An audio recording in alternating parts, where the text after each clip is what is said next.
आणि यानंतरची बातमी आहे महाराष्ट्रामधल्या विधानसभा पोटनिवडणुकांसंदर्भातली।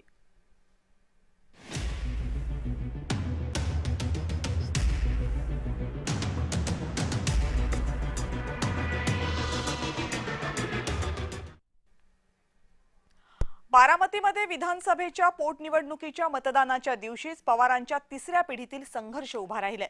2029 ला निवडणूक लढण्यावरून जय पवार आणि रोहित पवार यांच्याकडून वक्तव्य झाली। जर जय पवार लढणार असतील तर पवार विरुद्ध पवार असा संघर्ष उभा राहू शकतो असं रोहित पवार यांनी म्हटलं आणि चर्चांना तोंड फुटलं। पण जय पवार यांनी याबाबत बोलताना 2029च्या उमेदवारीबाबत आमच्या पक्षातील लोकांनी माझं नाव पुढे केले, माझी इच्छा मात्र पक्षाचा कार्यकर्ता बनून काम करण्याचीच आहे असं म्हटले। बारामतीचा वारसा मिळवण्यासाठी पवारांच्या तिसऱ्या पिढीतील संघर्षाची ही नांदी असल्याच्या चर्चा आहेत।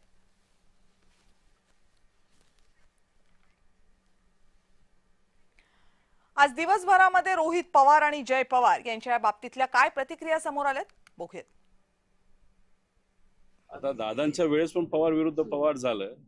किती मनामध्ये इच्छा नसेल, पक्ष वेगळे राहतीलच, कारण का आम्ही विरोधात आहोत आणि उद्या जाऊन मग तिथं जय उभा राहिला, इथून युगेंद्र तिथं असू शकतं। त्यामुळे ह्या अनुषंगाने पवार विरुद्ध पवार हे बारामतीमध्ये किती लोकांची इच्छा नसली तरी होऊ शकतं। आणि शेवटी झालं असं आहे की पवार विरुद्ध पवार व्हावं ही लोकांची इच्छा नाहीये, पण जे पवारांकडे बघत असताना चांगल्या दृष्टिकोनातून बघत नाही, पवार परिवाराचं लेगेसी त्यांनी केलेलं जे काही काम आहे, पवार साहेब दादांनी जे काही वलय उभं केलेलं लोकांना सेवा करून हे संपवावं असं अनेक राज्यकर्त्यांची तिथं इच्छा आहे।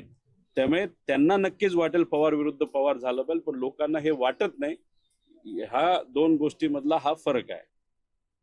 रोहित दादा काहीतरी बोललेत, युगेंद्र दादा काय बोलले की आम्ही आधीच्या काळात पण असं नव्हतं लढायला पाहिजे, त्यांनी त्यांचं इच्छा तिथं वक्तव्य सांगितलं। मला पण तसं वाटतं की कुटुंब म्हणून आम्ही एकत्र राहायला पाहिजे। मी सारखं ते बोलत आलो, तुम्ही बघितलं पण असेल, मी बोललो ही मागणी आमच्या लोकांची आहे।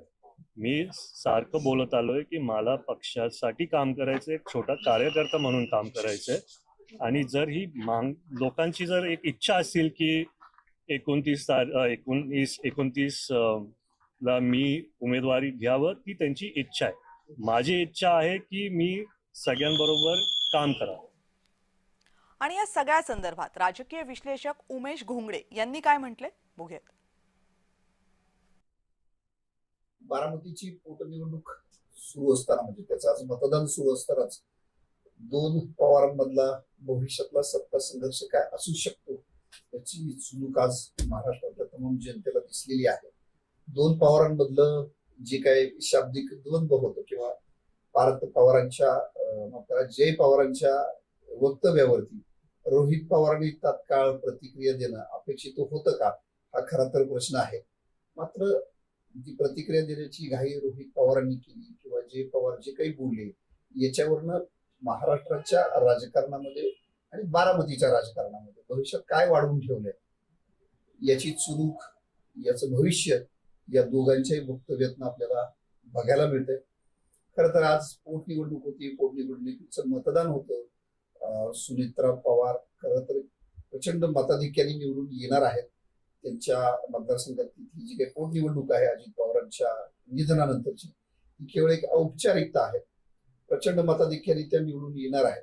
मात्र हे होत असताना भविष्यामधली चिंता पवारांच्या पुढच्या पिढीला लागून राहिलेली दिसते आहे। लोकांनी जे काही विचारलं त्याच्यावरती जय पवार जे काही बोलले त्यावरती रोहित पवारांनी दिलेली प्रतिक्रिया ही खरं तर महाराष्ट्रातल्या एकूण भविष्यात जे काही राजकारण होणार आहे, बारामती विधानसभा मतदारसंघ, बारामती परिसरामध्ये कुणाचं वर्चस्व राहणार, कोणत्या पवारांचं वर्चस्व राहणार। रोहित पवारांना बारामतीमध्ये जे कर्जतमध्ये किती वेळा ते आमदार झाले तरी त्यांचा इंटरेस्ट हा बारामतीमध्ये आहे, हे लपून राहिलेलं नाहीये।